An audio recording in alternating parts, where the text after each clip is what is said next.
जिस बहू ने कभी एक घूंट पानी तक नहीं पूछा, उसने अचानक अपने सास-ससुर को 1 महीने के लिए भव्य आश्रम भेजने की जिद क्यों पकड़ ली?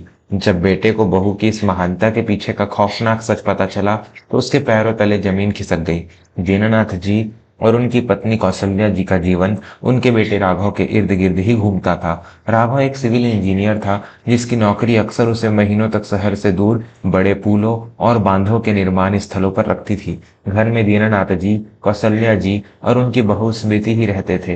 राघव की गैर मौजूदगी में घर का माहौल किसी नर्क से कम नहीं था। स्मृति, जो राघव के सामने एक संस्कारी और आज्ञाकारी बहू होने का ढोंग करती थी, उसके जाते ही अपना असली रंग दिखाती थी। सर्दियों की एक ठंडी सुबह थी। कौसल्या जी के घुटनों में तेज दर्द था और दीनानाथ जी को हल्की खांसी हो रही थी। सुबह के 9 बज चुके थे, लेकिन रसोई से चाय की कोई महक नहीं आ रही थी। दीनानाथ जी ने हिम्मत करके स्मृति के कमरे के बाहर से ही कहा, बहू, क्या थोड़ी चाय मिल सकती है? तुम्हारी माँ जी के घुटनों में बहुत दर्द है। शायद गर्म चाय से कुछ आराम मिले। अंदर से स्मृति की तीखी और झिड़कती हुई आवाज आई। मैं यहाँ कोई नौकरानी नहीं बैठी हूँ जो सुबह सुबह उठकर आप दोनों की फरमाइशें पूरी करूँ।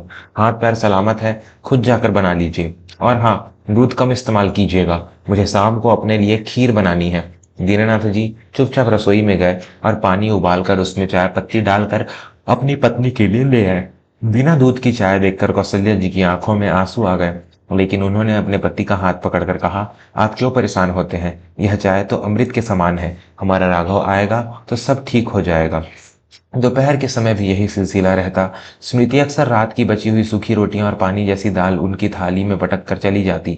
अगर वे कभी ताजा खाना मांग लेते तो उन्हें घंटों ताने सुनने पड़ते, लेकिन जैसे ही राघव का वीडियो कॉल आता, स्मृति का चेहरा और व्यवहार पूरी तरह बदल जाता। वह तुरंत कौसल्या जी के पास बैठ जाती और मीठी आवाज में कहती, देखिए राघव, माँ जी को मैंने अभी अपने हाथों से दवा दी है। आप वहाँ चिंता मत किया कीजिए, मैं हूं ना यहाँ।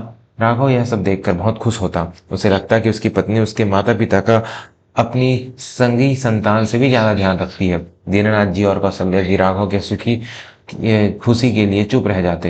वे नहीं चाहते थे कि उनके कारण उनके बेटे का बसा बसाया घर टूट जाए।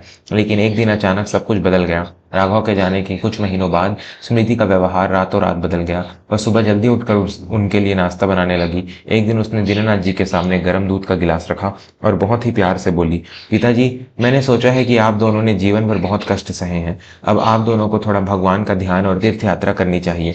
मैंने शहर से बहुत दूर एक बहुत ही भव्य और शांत आध्यात्मिक आश्रम में आप दोनों के लिए 1 महीने की जगह पक्की कर दी है। वहाँ सत्संग, भजन और शुद्ध भोजन सब कुछ है। दीननाथ जी हैरान रह गए। जो बहू एक रोटी के लिए उन्हें तरसाती थी, वह अचानक आश्रम भेजने की बात क्यों कर रही है? उन्होंने संदेह से पूछा, लेकिन बहू, राघव को बिना बताए हम कैसे जा सकते हैं? वह चिंतित हो जाएगा। स्मृति ने तुरंत मुस्कुराते हुए जवाब दिया, अरे पिताजी, मैंने राघव से बात कर ली है। वो तो बहुत खुश हुआ। बस उसने कहा है कि उस आश्रम का नियम है कि वहां मोबाइल फोन ले जाना मना है, ताकि ध्यान भंग ना हो। इसलिए आप दोनों के फोन में यही रख लूंगी।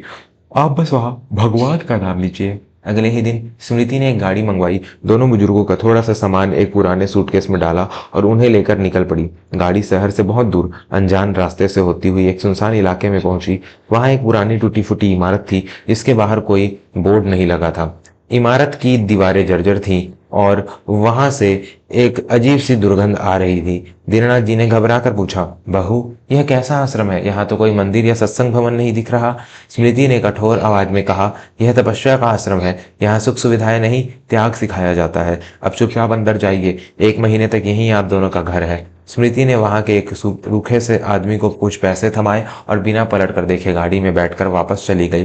दीनानाथ जी और कौसल्या जी को अंदर धकेल दिया गया। अंदर का नजारा देखकर उनकी रूह कांप गई। वह कोई भव्य आध्यात्मिक आश्रम नहीं था, बल्कि एक अवैध और जर्जर बेसहारा आश्रय स्थल था। वहां कई बीमार और बेसहारा बुजुर्ग फटे हुए कपड़ों में जमीन पर लेटे थे। कमरों में न तो बिस्तर थे और न ही रोशनी।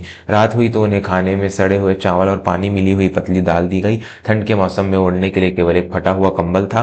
कौसल्या जी की तबीयत बिगड़ने लगी। उनके सीने में तेज दर्द होने लगा और वह रात भर खांसती रही। दीनानाथ जी वहां के प्रबंधक के पैरों में गिर पड़े और रोते हुए बोले, मेरी पत्नी बीमार है, कृपया किसी डॉक्टर को बुला लीजिए। मुझे बस एक बार अपने बेटे को फोन करने दीजिए। प्रबंधक ने उन्हें धक्का देते हुए कहा, बुढ़े, तेरी बहू ने तुझे यहाँ मरने के लिए छोड़ा है। उसने साफ कहा है कि तुम्हें किसी से संपर्क न करने दिया जाए। चुपचाप कोने में पड़ा रहे। दीनानाथ जी के आंसू नहीं रुक रहे थे। उन्होंने अपनी पत्नी का सिर अपनी गोद में रखा और पूरी रात भगवान से प्रार्थना करते रहे। लेकिन दीनानाथ जी ने एक पुरानी आदत के कारण अपने कुर्ते की अंदरूनी जेब में राघव का मोबाइल नंबर एक पर्ची पर लिख कर रखा हुआ था। वे जानते थे कि अगर उन्हें किसी तरह एक फोन मिल जाए तो वे अपने बेटे को सब कुछ बता सकते हैं। 4 दिन बीत गए। कौशल्या जी की हालत बहुत खराब हो चुकी थी। वे बुखार में तप रही थी। 5वें दिन उस आश्रय स्थल में एक युवा लड़की नंदिता आई। वह पास के गांव से ही थी और कभी कभी कुछ फल फल और बिस्किट बांटने आती थी। दीनानाथ जी ने मौका देखकर नंदिता का हाथ पकड़ लिया और फूट फूट कर रोने लगे। उन्होंने अपने कुर्ते से वह पर्ची निकाली और कांपते हाथों से उसे देते हुए बोले, बेटी, मेरी पत्नी मर जाएगी, हम लावारिस नहीं है, यह मेरे बेटे राघव का नंबर है, बस उसे एक बार बता दो कि उसके माता पिता इस नर्क में हैं, भगवान तुम्हारा भला करेगा। नंदिता ने उनकी हालत देखी तो उसका दिल पिघल गया। उसने चुपचाप वहां से बाहर जाकर राघव को फोन मिलाया। उस समय राघव अपने दफ्तर में बैठा था। उसने फोन उठाया। हेलो, कौन? दूसरी तरफ से नंदिता की घबराई हुई आवाज आई। भैया, मैं नंदिता बोल रही हूँ, क्या आप दीनानाथ जी के बेटे हैं? राघव चौंक गया। हाँ, लेकिन आप कौन हैं? मेरे माता पिता तो तीर्थ यात्रा पर एक भव्य आश्रम में गए हैं। निंदिता की आंखों में आंसू आ गए। उसने भारी आवाज में कहा, भैया, आपके माता पिता किसी आश्रम में नहीं बल्कि शहर से दूर एक बहुत ही खराब बेसहारा आश्रय स्थल में कैद है। आपकी माँ की तबीयत बहुत खराब है। आपकी पत्नी उन्हें यहाँ मरने के लिए छोड़ गई है और वहां के लोगों को पैसे देकर गई है ताकि वे बाहर किसी से बात न कर सके। जल्दी आ जाइए भैया, वरना शायद आप उन्हें दोबारा जीवित न देख पाए। यह सुनते ही राघव के हाथ से पेन छूट गया। उसके दिमाग में स्मृति की वो सारी बातें गूंजने लगी जो उसने फोन पर कही थी। राघव, माँ पिताजी बहुत खुश हैं, वे मौन व्रत पर हैं, इसलिए फोन नहीं कर सकते। राघव का खून खौल उठा। उसने एक पल भी बर्बाद नहीं किया। अपनी कार की चाबी उठाई और सीधा उस पते की ओर निकल पड़ा जो नंदिता ने उसे भेजा था। रास्ते भर राघव की आंखों से आंसू बहते रहे। उसे अपने बचपन की वो बातें याद आ रही थी जब उसके पिता उसे अपने कंधों पर बिठाकर मेला घुमाने ले जाते थे, जब उसकी माँ खुद भूखी रहकर उसे अपने हिस्से की रोटी खिलाती थी, और आज उसी बेटे की पत्नी ने उन देवताओं जैसे माता पिता को सड़क के भिखारियों जैसी हालत में छोड़ दिया था। करीब 5 घंटे की लगातार ड्राइविंग के बाद राघव उस जर्जर इमारत के सामने पहुंचा। दरवाजे पर खड़ा प्रबंधक उसे रोकने लगा, लेकिन राघव ने उसे कॉलर से पकड़कर ऐसा धक्का मारा कि वह दूर जाकर गिरा। राघव भागता हुआ अंदर गया। अंदर का दृश्य देखकर राघव की सांसें अटक गई। सीलन भरी फर्श पर एक फटे हुए कंबल के नीचे उसकी माँ बेसुध पड़ी थी और उसके पिता उनके पास बैठकर उनके पैर दबा रहे थे। दीनानाथ जी के बाल उलझे हुए थे और कपड़े मैले हो चुके थे। राघव दौड़कर उनके पास गया और घुटनों के बल गिर पड़ा। वह जोर से चिल्लाया, पिताजी, माँ, यह क्या हो गया?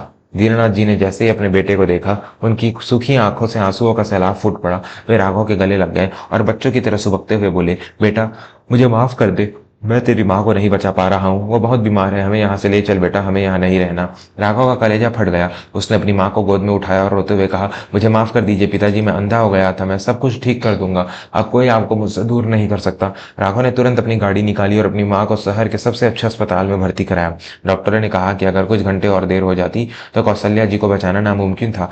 2 दिन तक राघव अपने माता पिता के पास अस्पताल में ही बैठा रहा। जब कौशल्या जी को होश आया और उनकी तबीयत में सुधार हुआ, तब राघव ने उन्हें गाड़ी में बिठाया और घर की तरफ चल दिया। इधर घर पर स्मृति अपनी आजादी का जश्न मना रही थी। उसने अपने माता पिता और कुछ सहेलियों को घर पर बुलाया था। मेज पर तरह तरह के पकवान सजे थे और जोर जोर से संगीत बज रहा था। स्मृति अपनी सहेलियों से हंस हंस कर कह रही थी, अरे, उन बुढ़े बुढ़ियों को तो मैंने ऐसा ठिकाने लगाया है कि अब वे कभी लौट कर नहीं आएंगे। राघव को तो मैंने अपनी उंगलियों पर नचा रखा है, उसे तो भनक भी नहीं लगेगी। अब यह पूरा घर सिर्फ मेरा है। तभी अचानक घर का मुख्य दरवाजा एक जोरदार आवाज के साथ खुला। संगीत की आवाज बंद हो गई। दरवाजे पर राघव खड़ा था और उसके पीछे दीनानाथ जी और कौशल्या जी खड़े थे।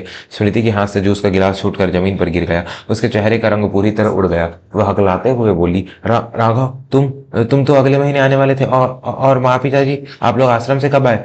राघव की आंखें गुस्से से लाल थी। वह धीरे धीरे चलकर स्मृति के पास गया। इससे पहले कि स्मृति कुछ और बोल पाती, राघव ने एक जोरदार तमाचा स्मृति के गाल पर रसीद कर दिया। थप्पड़ की गूंज से पूरे हॉल में सन्नाटा छा गया। राघव जोर से दहाड़ा, कौन सा आश्रम स्मृति? वो जर्जर अनाथालय जिसे तूने मेरे माता पिता का कब्रगाह बनाने के लिए चुना था। तूने सोचा मैं कभी जान नहीं पाऊंगा, तूने मेरे भगवान को सड़क पर मरने के लिए छोड़ दिया। स्मृति घबराकर रोने का नाटक करने लगी और राघव के पैरों में गिरने की कोशिश करते हुए बोली, मुझे माफ कर दो राघव, मुझसे गलती हो गई, मुझे किसी ने भड़का दिया था, मैं आगे से ऐसा कभी नहीं करूंगी। माँ जी, पिताजी, आप ही समझाइए ना अपने बेटे को। कौशल्या जी, जिनका हृदय बहुत कोमल था, आगे आई और बोली, बेटा राघव, छोड़ दे उसे, इंसान से ही गलती होती है, हम तो वापस आ गए ना, अब घर का तमाशा मत बना। लेकिन राघव ने अपनी माँ का हाथ चूमते हुए कहा, नहीं माँ, आपने जीवन भर मुझे सही और गलत का फर्क सिखाया है। जो औरत मेरे जन्मदाताओं को एक घुट पानी के लिए तरसा सकती है और उन्हें मरने के लिए लावारिस छोड़ सकती है, वह मेरी पत्नी कहलाने के लायक नहीं है। यह गलती नहीं, यह पाप है। और इस पाप की कोई माफी नहीं है। राघव ने अंदर जाकर स्मृति का सारा सामान सूटकेस में भरा और उसे हॉल में फेंक दिया।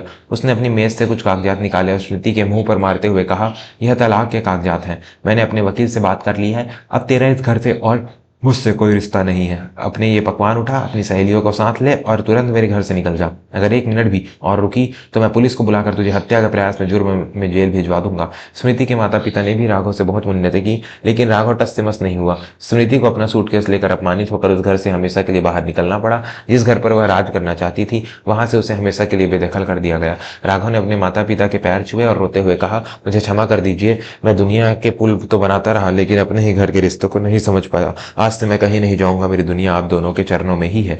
दीनानाथ जी और कौशल्या जी ने अपने बेटे को सीने से लगा लिया। घर में फिर से शांति और प्रेम का माहौल लौट आया, क्योंकि अब उस घर में कोई छल या कपट नहीं बचा था। तो दोस्तों, राघव ने स्मृति को घर से निकालकर जो फैसला लिया, क्या वह सही था? एक बेटे को अपने माता पिता के सम्मान के लिए क्या कदम उठाने चाहिए, यह हमें कमेंट करके जरूर बताएं। आप यह कहानी किस शहर से देख रहे हैं, यह भी लिखना ना भूलें। अगर आपको यह कहानी दिल को छूने वाली लगी हो तो वर्मा स्टोरीज चैनल को सब्सक्राइब करें और वीडियो को लाइक करें। मिलते हैं अगली मार्मिक कहानी के साथ, तब तक के लिए धन्यवाद।